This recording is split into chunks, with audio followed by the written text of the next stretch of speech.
My wife mocked my income after I supported her career for years and covered every bill alone, so I filed for divorce quietly and left her facing a reality she created. I'm a 31-year-old guy, and for most of my marriage, I genuinely believed love meant being the stable foundation while your partner chased growth. Not in a poetic way. In a practical, adult way. The kind where you show up every day, even when no one claps for it. I met my wife when her career was still uncertain. She was talented, ambitious, and constantly talking about where she could be one day if she just had the space to focus. I remember sitting across from her at a tiny cafe, her hands wrapped around a chipped mug, saying, "I just need a few years to really build something." I didn't hesitate. I told her we'd figure it out together. Together quickly became me stepping into the provider role without even realizing I'd done it. I paid the rent, the utilities, groceries, insurance. Random emergencies that always seemed to pop up at the worst times. When her laptop died, I replaced it. When conferences came up, I covered flights and hotels. I told myself this was what partnership looked like, one person carrying more weight for a while so the other could run faster. She always framed it as temporary. "We're investing in our future," she'd say, smiling, brushing it off like it was obvious. "Once I'm established, things will balance out." Friends admired it. They called me disciplined. Loyal. A real husband, one of them said at a dinner party once. I laughed it off, but inside, that praise wrapped around me like armor. It made the long hours and quiet sacrifices feel justified. Necessary. Even noble. At night, lying next to her while she scrolled through emails or career plans, I felt proud. Tired, but proud. I told myself this was what building a life looked like in real time. Uneven. Messy. Temporary. I didn't realize then that every bill I paid, every dream I put on pause, was quietly redefining my role. Not as a partner, but as a resource. And I definitely didn't see how comfortable she was becoming with that. Somewhere along the way, the sacrifices stopped feeling temporary and started feeling permanent, but I didn't have the language for that yet. All I knew was that time kept moving forward, and my role never changed. Her career did, though. Slowly at first. Then all at once. She started getting better projects, better titles, better opportunities. Each new step came with new expenses, networking events, upgraded clothes, dinners she had to attend for visibility. I paid for all of it without hesitation. When she talked about it, her eyes lit up, and I told myself that was enough of a return on investment. Meanwhile, my life stayed narrow and predictable. Wake up early. Work. Come home tired. Cook or order something cheap. Sleep. Repeat. Whenever I mentioned wanting to explore something for myself, a certification, a side project, even a short break, she'd smile sympathetically and say, "Maybe later, when things stabilize." Later never came. What did come were comments that felt small enough to ignore at first. "You're just more practical than ambitious. You don't really need growth like I do."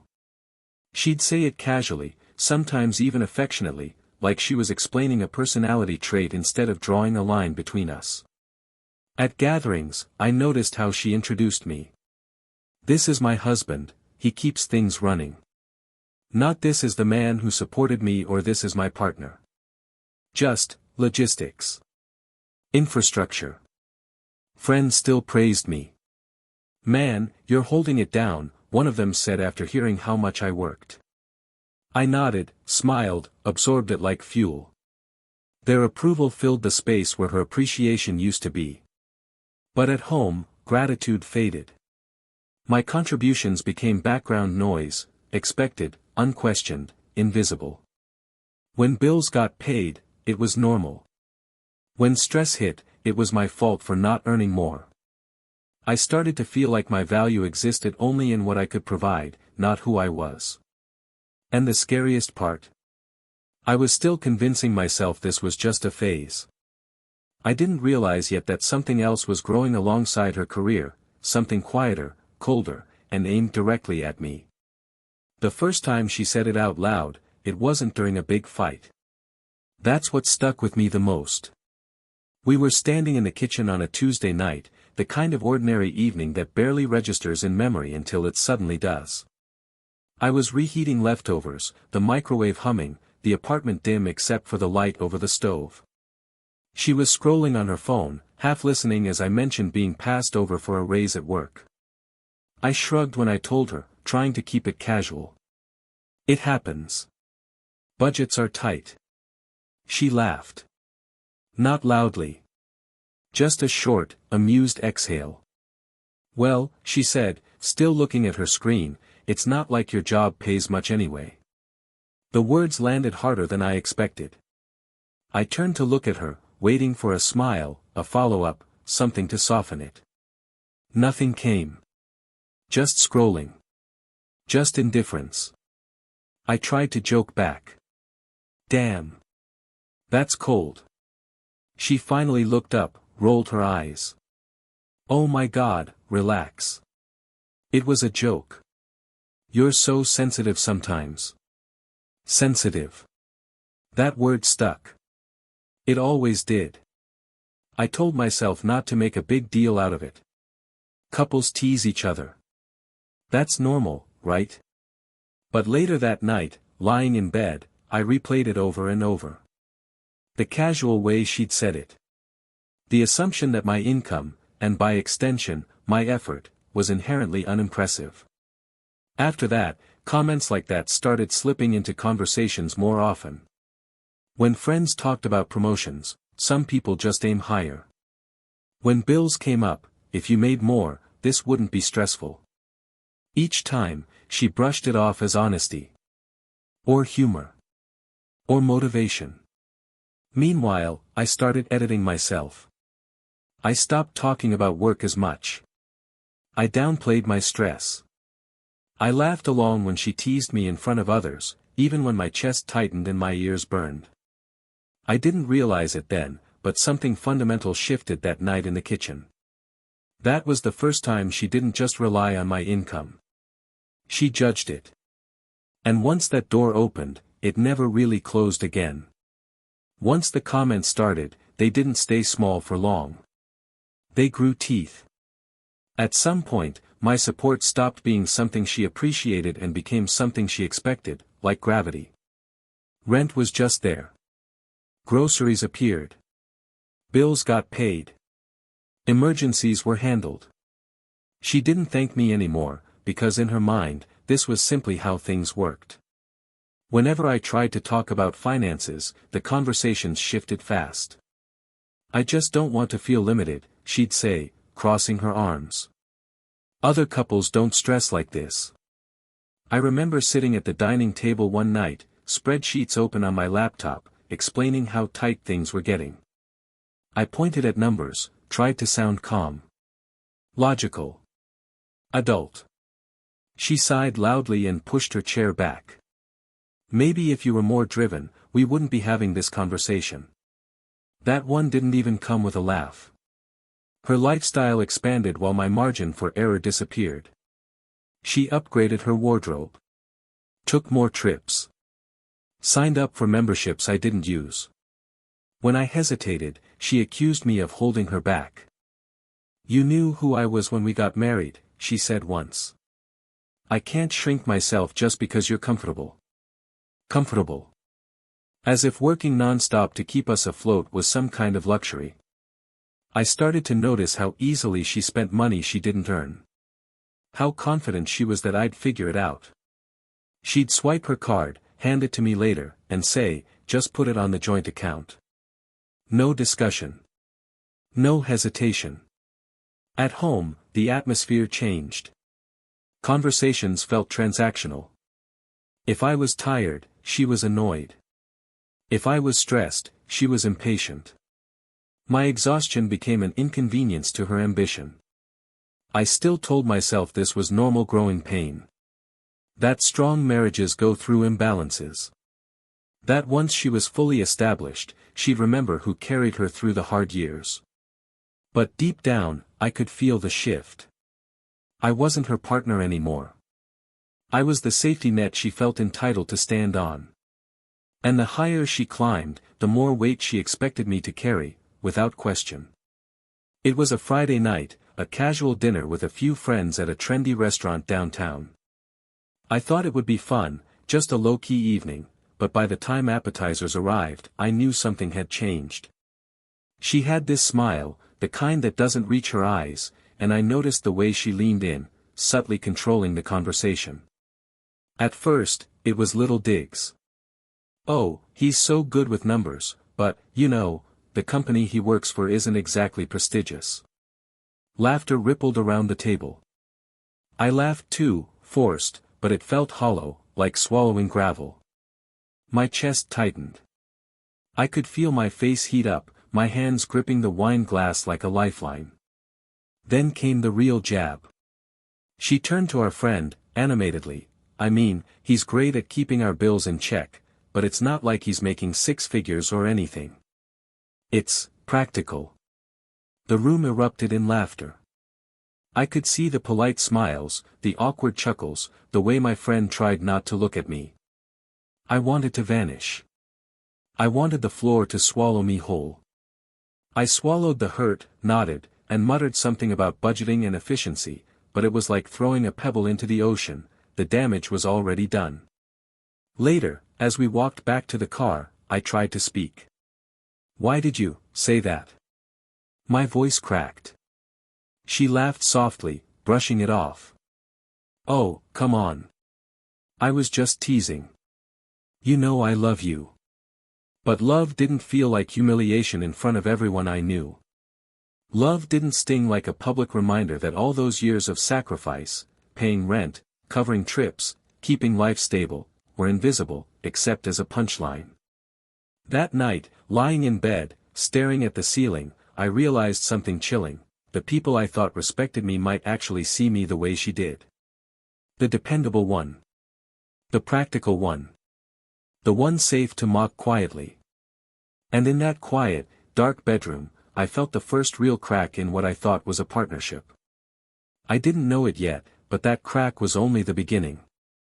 Something bigger, colder, and much more personal was quietly growing, waiting for the right moment. It wasn't supposed to happen. I never looked at her phone. Never snooped. But one evening, after she left her tablet on the couch, I absent-mindedly picked it up to check a notification for her. It was just habit. And then I saw it. Messages. Hundreds of them. Work chats, yes, but more personal ones with friends and colleagues. They weren't about projects or deadlines. They were about me. About us.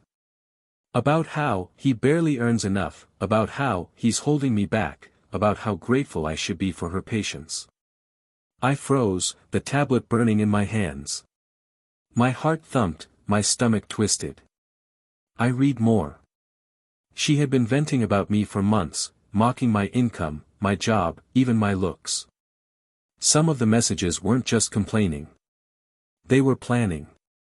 Casual comments about what she deserved, how she could finally live the life she wanted once she figured out a way to escape my limits. The room seemed to shrink around me.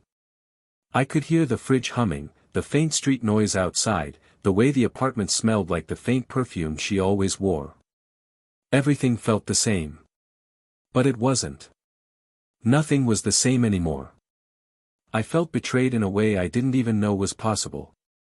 I had spent years quietly supporting her, paying for every major expense, every little luxury, thinking I was helping us build a future together. But she had been using it as fuel for contempt. Every dollar, every sacrifice, it wasn't a gesture of love to her.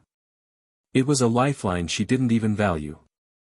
I sat there, frozen, realizing that what I thought was support had become a tool for her own validation, and the person I trusted most had been quietly eroding my dignity behind my back. That night, I couldn't sleep. I couldn't even think straight. Everything I believed about our marriage felt like a lie. And I knew, with a clarity that made my chest ache, that nothing would ever be the same. She wasn't just taking for granted what I gave, she had been planning how to redefine me as less than I was, and I had unknowingly been complicit. The truth had hit harder than any argument ever could. And I realized, painfully, that the stakes had just been raised. The next morning, I sat across from her at the kitchen table, the tablet still in my hands like a loaded gun. I didn't know how to start. I didn't want to accuse, I wanted to understand. But when I spoke, my voice sounded strange to me, flat, brittle, careful. "I saw your messages," I said quietly. She looked up, startled, like I'd thrown a brick through the wall. For a moment, I thought I might see shame, guilt, something human. Instead, she blinked slowly, then leaned back with that infuriatingly calm smile. "Oh," she said. "You were snooping." I felt heat rise, my chest tight. "It's not snooping when it's right there. It's about us." She waved a hand, like I was swatting a fly. "You're overreacting. Those were just venting messages. Everyone vents. You do it too." I gritted my teeth. "No, this isn't venting. These aren't complaints. You're mocking me, planning how to belittle me, talking about me like I'm a joke." She shrugged, tilting her head. "Well, maybe if you actually earned what I expect, we wouldn't be having this conversation." I felt my stomach drop. That casual dismissal, that flipping of responsibility, it was exactly what I had feared. I tried reasoning. I tried asking her to see how damaging this was, how much it hurt. Every word bounced off her like rubber bullets. She didn't engage. She just told me to calm down, to stop being so sensitive. I even suggested couples counseling, thinking maybe, somehow, someone else could help her see the damage she was causing. She laughed lightly. "Counseling?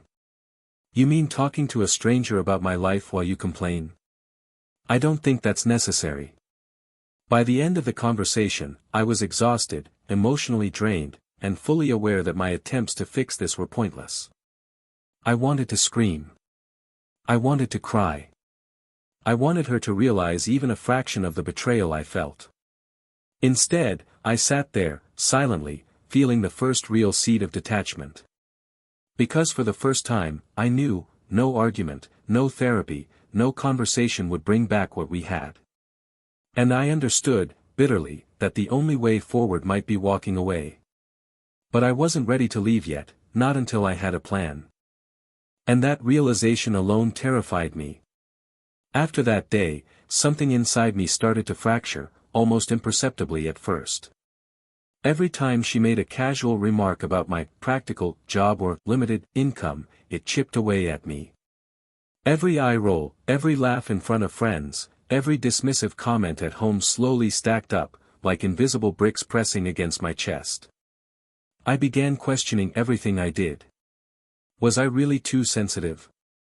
Was I actually holding her back? I looked at my work, at the hours I put in, at the sacrifices I'd made to keep us afloat, and suddenly, it all felt worthless. The pride I used to feel in providing for us had been replaced by exhaustion and a gnawing doubt that maybe I was inadequate, unworthy, invisible. At work, I started zoning out during meetings. My focus slipped, my energy drained, because the emotional weight of home followed me like a shadow. When she came home, she was often already frustrated, snapping over trivial things I used to ignore. I could feel the resentment building in her eyes, and I began to shrink in response, becoming quieter, smaller, less visible. Friends noticed. "You don't seem yourself lately," one of them said, but I brushed it off. How could I explain that my own home, the place I should have felt safest, was slowly hollowing me out? That the person I trusted most treated me like an obstacle in her life? Even sleep became a battlefield. Lying in bed, I could hear the faint hum of her laptop, her typing, her planning a future where I barely existed. I'd stare at the ceiling, replaying conversations, dissecting every tone, every glance, wondering if I had failed somewhere along the line. I began to realize that the longer I stayed, the more I was losing myself. My identity, my confidence, my sense of worth, it was all slowly collapsing under the weight of her entitlement and disregard. And in the quiet moments, when the apartment was empty and the hum of city lights filled the windows, I started to accept a terrifying truth. I wasn't just unhappy. I was being diminished, quietly, day by day, by the person I had trusted with everything. And I knew, deep down, that something had to give. But I didn't yet know how or when. It happened on a Tuesday evening, the kind of ordinary day that suddenly becomes unforgettable. I had just gotten home from work, shoulders sore from the long commute and mind foggy from endless meetings. She was sitting on the couch, scrolling through her phone, a glass of wine in hand, a faint smirk on her lips. "I can't believe you think you're enough," she said casually, not looking up. The words hit me like a punch I didn't see coming. I froze, the grocery bag still in my hands, the room suddenly too small, the air heavy. "What do you mean?" I asked, my voice trembling, though I tried to keep it steady. She finally met my eyes, cold and unflinching. "I mean, you've been supporting me for years, covering everything, and for what? I feel like I'm married to someone who's holding me back. You're safe. Comfortable. Boring." I dropped the bags. The groceries scattered across the floor, some rolling under the couch. The room smelled faintly of wine, the city air creeping through the open window, but I barely noticed. My chest ached, my stomach turned. This wasn't a fight. This wasn't a harsh comment or an argument. This was pure, distilled disdain. I tried to speak, tried to defend myself, tried to remind her of everything I had done, everything I had sacrificed. But no words came out. Her smirk remained, like she had been rehearsing this line for months, maybe years. I sat down on the floor among the fallen groceries, my hands shaking. My pride, my identity, the years I spent believing in us, in her, in myself, they all seemed to crumble into the cold kitchen tiles. In that moment, I realized something terrifying: she didn't just take me for granted. She never respected me. Not really. Not ever. And lying there, staring at the scattered cans and bruised vegetables, I felt a cold, hollow certainty settle in. This was my absolute lowest point. Because I knew, finally, that nothing I could do would change how she saw me. And yet, I also realized something else. Something dangerous and powerful was quietly stirring inside me. For the first time in years, I stopped pretending. I stopped bending, excusing, and justifying. I sat at my desk late one night, the apartment dark except for the glow of my laptop, staring at my bank statements, our bills, the years of invisible labor I had poured into our life. Every spreadsheet, every receipt, every transfer, it was all evidence of my silent sacrifices. And for what? Public humiliation, private contempt, constant dismissal. I realized that the only person who could change my situation was me. Not my friends, not her, not some counselor or mediator. Just me. The thought terrified me. I had loved her. I had trusted her. I had believed in our partnership. But love couldn't save me from being treated like I was expendable. The next day, I called a divorce attorney. I didn't tell anyone, not my parents, not friends, not coworkers. I explained calmly, methodically, what I wanted. I wanted to protect myself. I wanted dignity. I wanted a life where my worth wasn't measured solely by what I provided. I began gathering documentation, account statements, records of payments, emails that highlighted our financial and emotional imbalance. Every page reinforced what I had suspected for years: I had been carrying the weight of our lives, while she was free to mock, belittle, and disregard me. I stopped arguing. I stopped pleading. I stopped trying to convince her to see reason. Silence became my shield. She noticed the change. "Why are you so quiet?" she asked one evening, a flicker of suspicion in her eyes. I didn't answer. I couldn't. Words weren't necessary anymore. Actions would speak louder. For the first time, I felt a strange mix of fear and liberation. The plan was unfolding silently, meticulously. And while she went about her life thinking I was still the dependable, uncomplaining husband, I was quietly reclaiming control. I knew the moment I served the papers, everything would shift. And I was ready. But she had no idea just how much she had underestimated me. The morning I left, the city felt unusually quiet. I woke before her, packed a few essentials, and double-checked every document I had meticulously prepared. The divorce papers were in a folder, along with financial records that clearly showed how much I had carried over the years. I didn't want drama. I didn't want shouting. I wanted the truth to land exactly where it needed to, without me having to raise my voice. By the time she woke up, I was already gone. The apartment felt emptier than I had ever imagined, the silence a stark contrast to years of tension and passive contempt. Her laptop sat on the kitchen counter, her morning coffee still warm. She walked in and froze, her eyes scanning the apartment and then landing on the folder I had left neatly on the table. What is this?" she asked, voice shaking. I didn't answer. I simply sent her a text, "Check the folder." Then I walked out the door, leaving behind the life she had dismissed, the bills she had ignored, and the partnership she had taken for granted. She called me immediately, her voice frantic and pleading. I ignored it. Every notification on my phone reminded me that the reality she had created was finally hitting her. She had a house to manage, bills to cover, and consequences she couldn't outsource to me anymore. For the first time, she had to live in the world I had carried alone for years. Every late payment, every budgeting choice, every responsibility I had absorbed now rested squarely on her shoulders. And somewhere deep down, I felt a cold satisfaction, not from cruelty, not from revenge, but from justice. The imbalance was corrected quietly, decisively, and irrevocably. Walking through the empty streets, I felt weight lifting off my chest. Every step away from that apartment, from that life, felt like reclaiming pieces of myself I didn't even realize I had lost. I didn't look back. I didn't need to.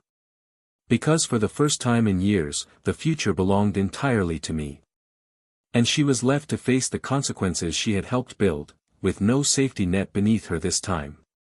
It's been months since I walked out that door, and for the first time, I feel like I'm breathing again. I didn't destroy her life. I didn't humiliate her in front of friends or family. I simply stepped away, quietly, leaving her to deal with the reality she created. And in that quiet exit, I found something I hadn't felt in years: peace. I've rebuilt my routines, slowly but deliberately. I wake up without the knot of dread in my stomach.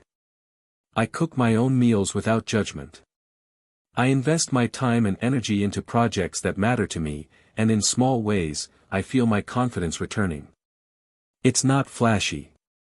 It's not dramatic. But it's mine. I still get reminders, the texts she sends, the occasional call from mutual friends, but they no longer pierce me. I've learned that my worth isn't tied to her perception or approval. I don't need validation from someone who never truly respected me. Occasionally, I think about that kitchen, that living room, the nights I lay awake replaying humiliation after humiliation. And I realize that all those moments, painful as they were, led me here, to a version of myself that refuses to be diminished. I don't feel victorious, exactly. It's more like, liberated. I've stepped out of a life that slowly eroded me and into one where I can finally stand upright again. I've learned that sometimes the strongest revenge isn't shouting, fighting, or proving a point, it's walking away, quietly, and letting reality do the rest. There's a satisfaction in knowing that she has to navigate the life she demanded, without the person she disrespected. But for me, the real reward isn't justice served, it's freedom reclaimed. I've finally stopped measuring my value by what I give others and started measuring it by what I allow myself to hold on to, my dignity, my peace, and my life. And for the first time in over a decade, I feel like I'm truly living, for me. Because leaving wasn't just about ending a marriage. It was about saving myself.